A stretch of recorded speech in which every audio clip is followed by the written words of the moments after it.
Stay tuned for Nero Wolfe. Saturday night chimes on NBC mean a full hour of fun with Dennis Day and Judy Canova.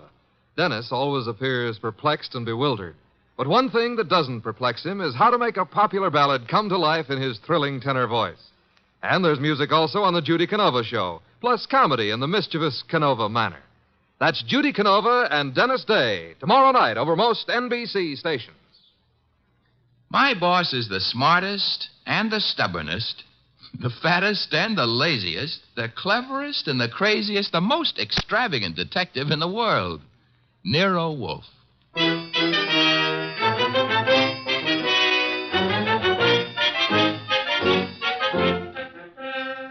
It's the transcribed adventure of The Case of the Careworn Cuff, with that brilliant, eccentric private detective, orchid fancier, and gargantuan gourmet, Nero Wolfe, starring Sydney Greenstreet.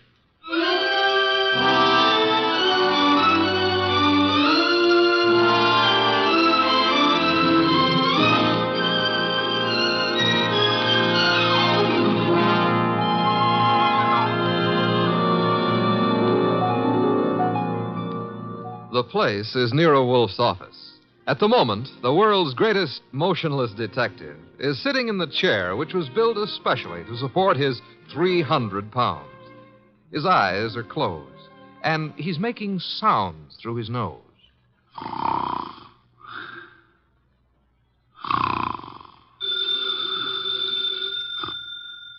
Archie. Archie. Archie! Yes, Mr. Wolfe, what is it? The phone, if you please, Mr. Goodwin. But it's on your desk, only 8 3/4 inches from your left elbow. All you have to do is lean forward. Found it, Archie? What do you think I am, an athlete? Hello. No, wrong number, mister. Well, I'm sorry, Mr. Wolfe, if that old phone awakened you. Wrong number, and I was not asleep. I was merely concentrating. On what? We're out of work. There's nothing to concentrate on. May have escaped your errant attention, Archie. But there are other subjects for thought besides murder. Mm-hmm. Sure, blondes. And blondes. You're right at that, brunettes. Phooey. That's not a nice thing to say about any girl, even if she does happen to be a brunette. Archie. Yes, sir? Go away. You annoy me. Suppose I did. It would get you beer for you. Fritz. Tonight happens to be Fritz's night off. However, you can always get your beer for yourself. Don't be an idiot. There are exactly 23 steps between here and the kitchen. As you very well know, I abominate strenuous physical activity. 23 steps times 2 is 46. You could walk very slow. Nonsense. Now that you mention it, I happen to be mildly thirsty, Archie. Would you... Now that I mention it, you'd better let the beer go for tonight. Why? Our stock is running low. You being careless? I've been careful, because something else is also running low. What? Money? Fiddlesticks, there's plenty in the bank. Sure, but very little of it is yours. Mr. Wolfe, do you remember that batch of orchids you bought last week? Of course I do. Magnificent and very rare specimen. I got a magnificent bill for him this morning, too. It was large? It was large. Confound it, Archie. I shall have to do some work. You turned down half a dozen cases in the last few weeks. One of them may still require me. Most of them hired other detectives. However, there is a Mr. Wenceslas who might still be in need. His problem is what? As I remember, he's being followed by midgets. He wanted you to do something about it. Not that he minded the midgets so much. It was the elephants they were riding. The man needs a psychiatrist, not a detective. Anyone else? I can check my files, but I don't think... Ha-ha! Saved by the bell. Another cliche like that, and I shall... Answer the phone yourself? Assassinate you. See what it is. Okay. Hello? Yes, Mr. Wolfe is in. Yes, he'll be in. He always is. What? But... That was a Mr. Charles Porter. He was in a hurry. He's on his way over right now. Should be here in 10 minutes. Prospective client, I trust? $1,000 worth of prospective client. Splendid, Archie, my beer. Okay, but, look, I'm not sure you're going to accept his offer. Indeed? What does he want me to do for his paltry fee? That's the point. If I heard him right, he wants you to do nothing.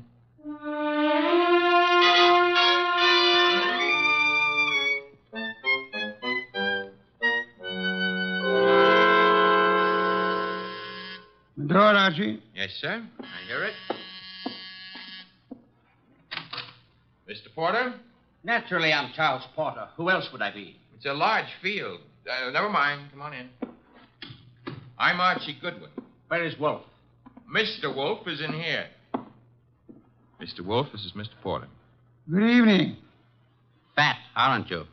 It's moderately noticeable. Archie, a chair for Mr. Porter. Don't bother. I'm too impatient to sit. When I have business to take care of, I take care of it quickly. Very well. Send him out of the room. Mr. Goodwin, nonsense. He's my assistant. He remains. I don't like it. Archie, show Mr. Porter out. Now, wait. There's no need to get temperamental. Perhaps I'm a little abrupt. Rude. I'm a worried man. And impatient. You're wasting time, Mr. Porter. I suppose I am. The reason I came to you... Young man, what are you doing with that notebook? Getting ready to make marks in it. But... Oh, never mind. Mr. Wolfe, you have a client named Dorothy Spencer. Have I? There's no need to be coy about it. I happen to know. Then you know. I want you to drop her. Drop her? Refuse to handle her case. Close the books on her. You know what I mean. Why should I? The girl has no money. I have. That doesn't answer my question. Perhaps this will. Appear to be a small package of dollar bills. It happens to be $1,000. Archie, will you? I will.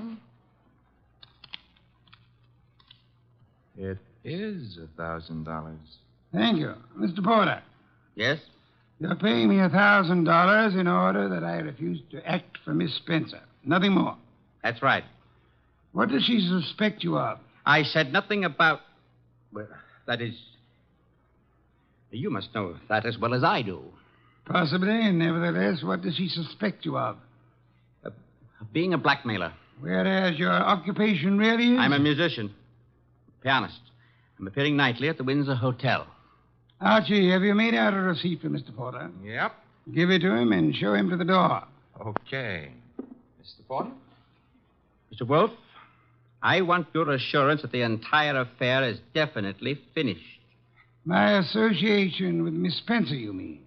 You have my assurance that it is. You will forgive a classical allusion.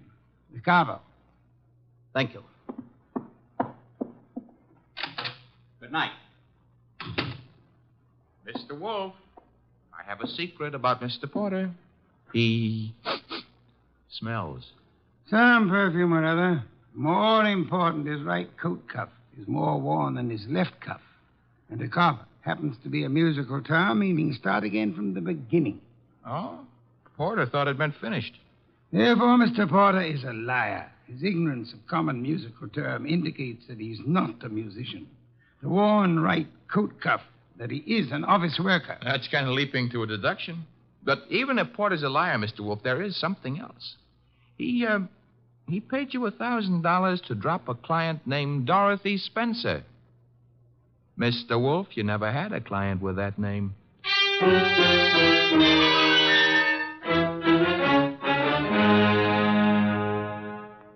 Well, that's that. Dorothy Spencer is not in. Anyway, she's not answering her phone. Mr. Wolfe, I said... I know what you said. That a comment? I'm worried. Mr. Porter may have assumed erroneously that Dorothy Spencer had employed or was intending to employ me. That does not explain why he lied about his occupation. Maybe he didn't lie. After all, your deductions could be wrong. Phooey. Okay. Take care of that right now. I'm phoning her. Hello? Windsor Hotel? Get me the manager's office. Thanks. Could you tell me if a Charles Porter plays the piano at... Uh-huh. She sounds blonde. I see. Thanks a lot. What do you do after work? Oh, so long. She goes home and beats her husband. About Porter, Archie. Bad news. He does play the piano at the Windsor in the move room. So where does that leave your deductions? Untouched, of course. Let me think. Yes, naturally. Naturally what? I came to the conclusion that Mr. Porter was an office worker. We have just discovered that Mr. Porter is not an office worker, therefore... You were wrong. I am never wrong. Therefore, the man who was here is not Charles Porter. Mr. Wolfe, do you think a man of your weight should climb out on a limb like that? Fiddlesticks. Look up Porter in the phone book and call him. Okay. Take a second. Archie, the phone company's best friend. Yep, here he is. What do I ask him? There'll be no need to ask Mr. Porter anything. Just phone. You're the boss. Yeah. I have to say something to the guy. Hello. I'd like to speak to Charles Porter. So would you. Who's... Oh, Stebbins, huh? Yeah, that's right, Archie. Oh. No, don't bother why I called. It's a coincidence. Goodbye. You know who that was? No? That was Sergeant Stebbins, Sergeant Pearlie Stebbins. I might add, as though you didn't know, that Stebbins happens to be a sergeant in homicide. Indeed. You expected this. I still don't know what your conversation was about. It was about Charles Porter, who maybe was a liar, but who isn't going to tell any more lies on account of he was just shot to death.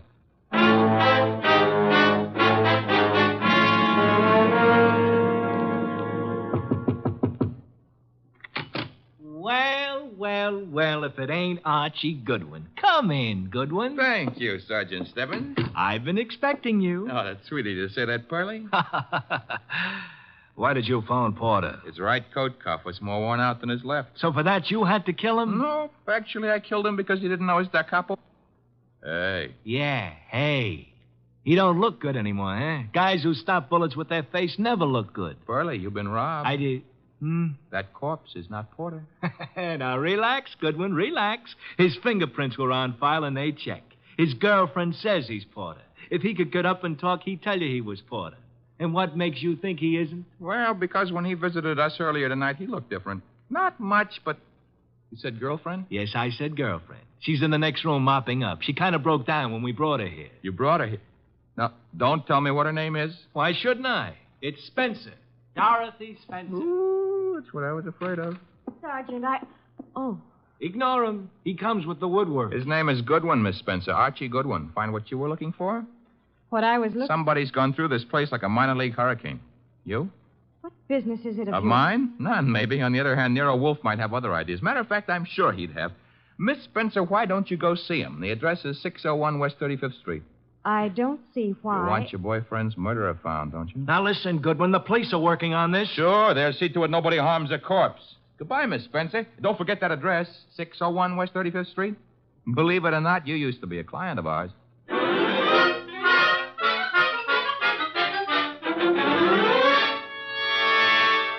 Oh, Mr. Wolfe, you're getting to be so brilliant, it's boring. Boy. That is, All right, tonight you deserve it. I'll get you another can of beer. But this is the last one. What's your promise to do some exercise, like maybe standing up and sitting down 5 minutes a day? Thank you. And why should I indulge in such idiotic behavior? Well, after a while, you might be able to see your shoes. I've already seen them. Oh, that was 20 years ago. Things have changed. No more buttons. Hey, that must be Dorothy Spencer. She's undoubtedly young and beautiful. You deduced that from the way she pressed the buzzer? I deduced that from the gleam in your eye, bah.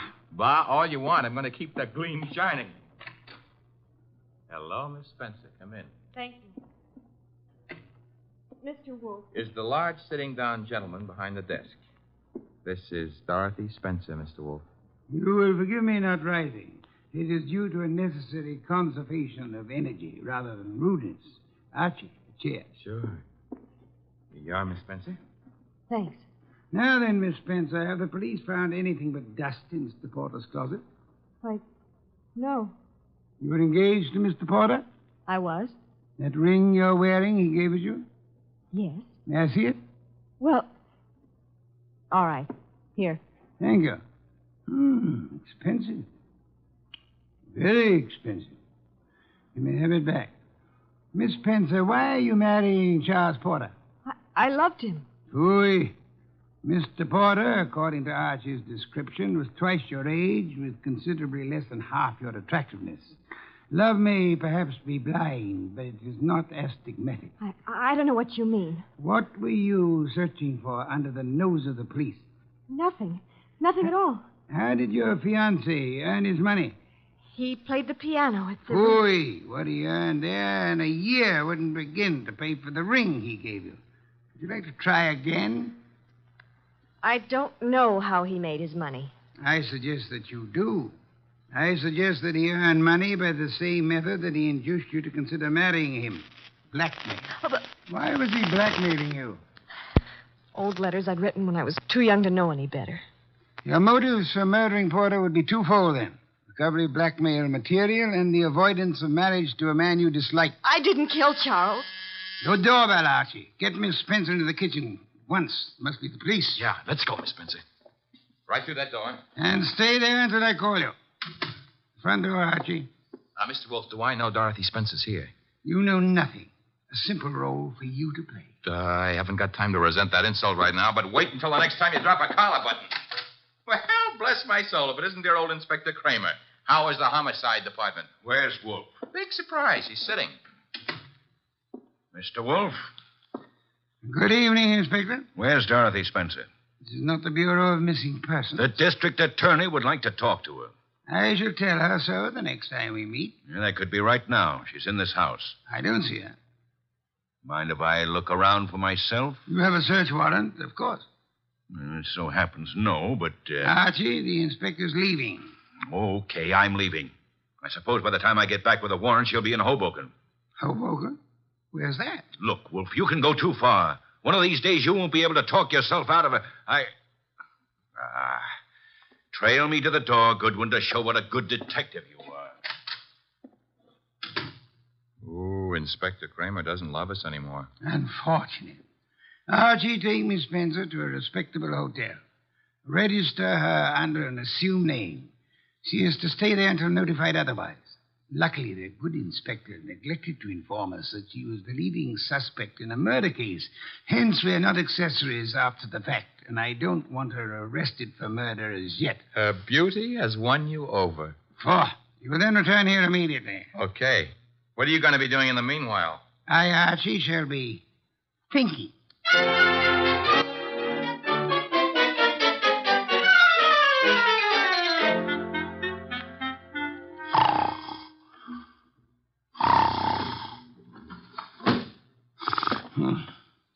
Archie? No. No, not Archie. Our impatient and non-musical friend came in through the window. How are you, Mr. Not Porter, of course. Where's the girl? Question is beginning to bore me. I don't know. I think she's here. So did the police. I might add that they were slightly closer to the truth. Incidentally, what makes you think she was Porter's accomplice? She must have been. Nonsense, she wasn't. Porter was blackmailing her, just as he was blackmailing you. In her case, it was letters. In yours, a previous criminal record, perhaps, that your employers might be interested in. I want to know where she is. Maybe this would help you remember. Good heavens, don't point a pistol at me. It annoys me.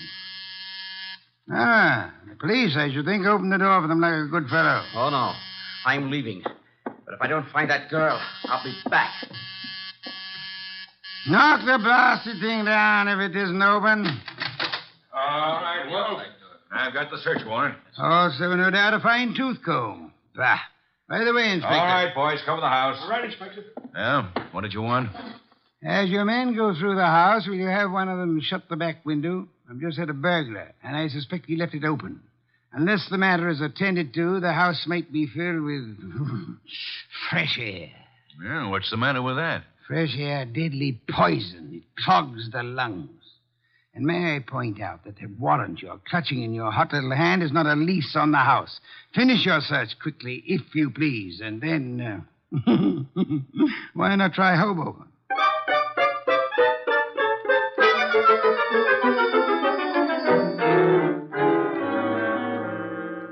So I just missed the inspector, huh? You did? That I can stand. I'm sorry about the burglar, though. Perhaps we can arrange to have you meet him in the morning. He left his calling card with name and address on it? He dropped his handkerchief here on my desk. Oh. It's a handkerchief. It smells. So it does. But, All of our unknown friends' clothes carry the odor. Therefore... Yeah? You will go out immediately to the nearest drugstore, buy a specimen of every cake of soap manufactured in this country.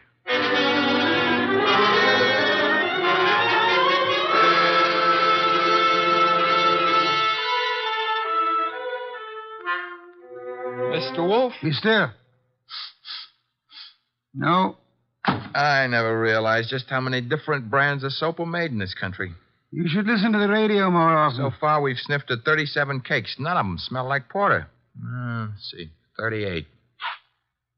Hey. Let me have it, Archie. Yes, the soap. It's labeled orchid ovals. I should say basically mislabeled. Orchids have no odor. Our task for the evening is finished. Why? All we know is the guy washes with a basely mislabeled soap. No, the odor would not have been so persistent in that case. Unquestionably, our visitor works for a soap company that makes orchid ovals. Every employee of a plant in which perfume in large quantities is used inevitably carries the odor on his clothes. Oh. And you already deduced he works in an office. Uh-huh. I go see him in the morning? You do? You know, Mr. Wolfe, what with hiring rooms for girls and paying visits to a perfume factory, I'm beginning to feel like a maiden aunt. No one would ever mistake you for a maiden aunt, Archie. Thanks. Is that another deduction? Maiden aunts rarely need a shave.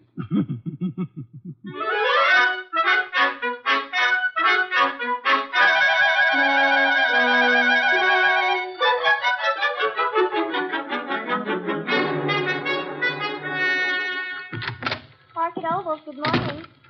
One moment, please. Oh, can I do anything for you, sir? Yeah. That is, let's postpone that question and slip in another one. I'm looking for one of your office people. In his 40s, 5'10", brown hair and eyes, speaks in a sharp, quick voice. He owes you money, too. Who owes me money? Mr. Wheeler, the man you were describing. He owes everybody money, in spite of the fact that he's office manager and makes lots and lots of money. How much does he owe you? Oh, not an awful lot. It won't break me if I don't get it. Is he in yet? Well, he was, but he went home. He was sort of sick. Sort of? He got a phone call from somebody and rushed out. Too bad. Well, I better scram. Well, you didn't answer my question yet. I'm off at 5. My name's Gwen. Goodbye.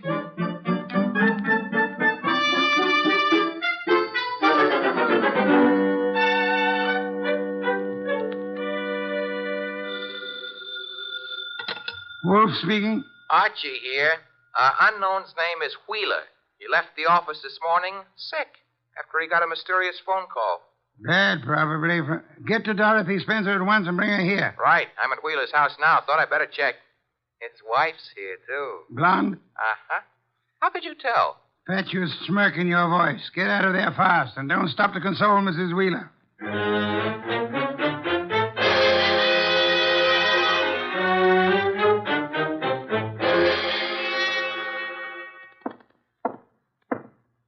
(908). Room 909. Miss Dorothy Spencer.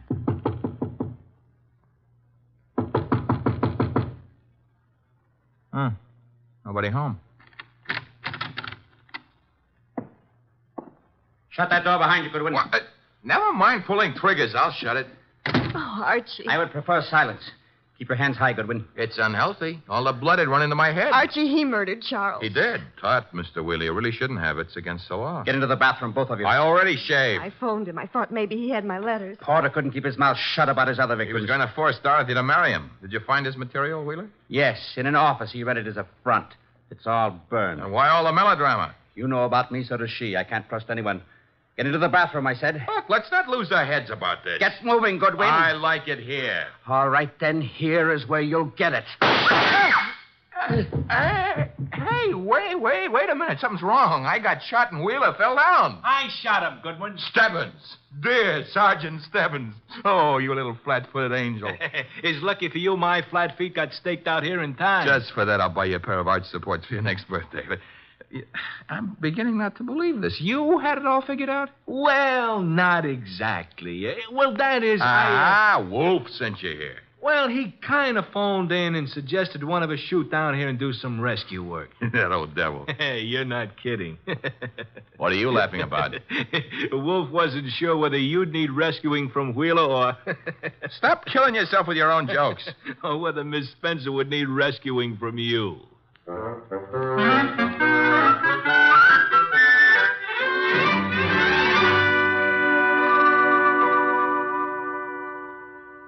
You've been a very foolish young woman, Miss Spencer. I suggest that in the future you exercise more care in your correspondence. Oh, I shall, Mr. Wolfe, but how can I ever thank you? Well, one way would be to listen wide-eyed while he explains how he solved the case. I have no intention. Oh, come on, Mr. Wolfe. Stop stalling. Please, Mr. Wolfe.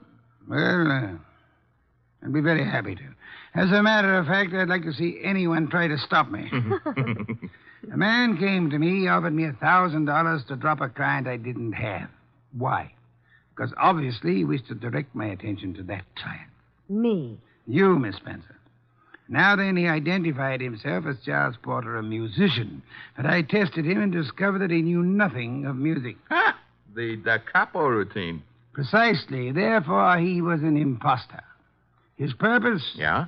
To indicate by no means subtly that enmity existed between Porter and Dorothy Spencer. Huh? Thus, when Porter was found murdered, I would presumably be convinced that Dorothy Spencer, balked in her effort to enlist my aid against Porter, had resorted to most foul and bloody murder. Most foul and bloody murder is very fancy, Dorothy. Shows he likes you. I thereupon asked myself, why should an unknown seek to convince me that Dorothy Spencer was Porter's murderer? And you answered yourself? One reason only, because he himself intended to murder Porter, as he did. For which peccadillo he has, thanks to Sergeant Stebbins' accuracy with a revolver, already paid with his own life. Quodirat demonstrandum. Latin for that's what you wanted to know. I think you're wonderful, Mr. Wolfe, and I'm going to Be careful. kiss you. Archie, Miss Spencer is a very dangerous young woman. Today I feel brave. Do you, Archie? Very brave. What are you doing tonight? Nothing. Let's do it together. Bah. Oh, is that Mr. Wolfe? I said bah. Would you very much mind conducting your romance elsewhere? I would not. And do so at once. I have a very important matter to attend to. Goodbye, Mr. Wolfe. Goodbye. Night, sir. Very important. Very important.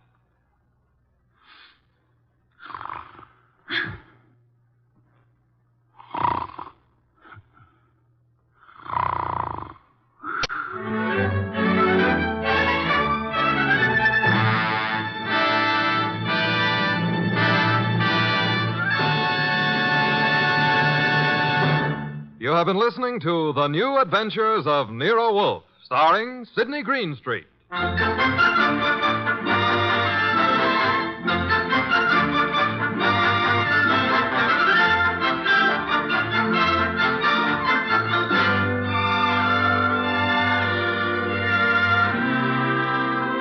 Tonight's transcribed story was based on the characters created by Rex Stout, produced and directed by J. Donald Wilson.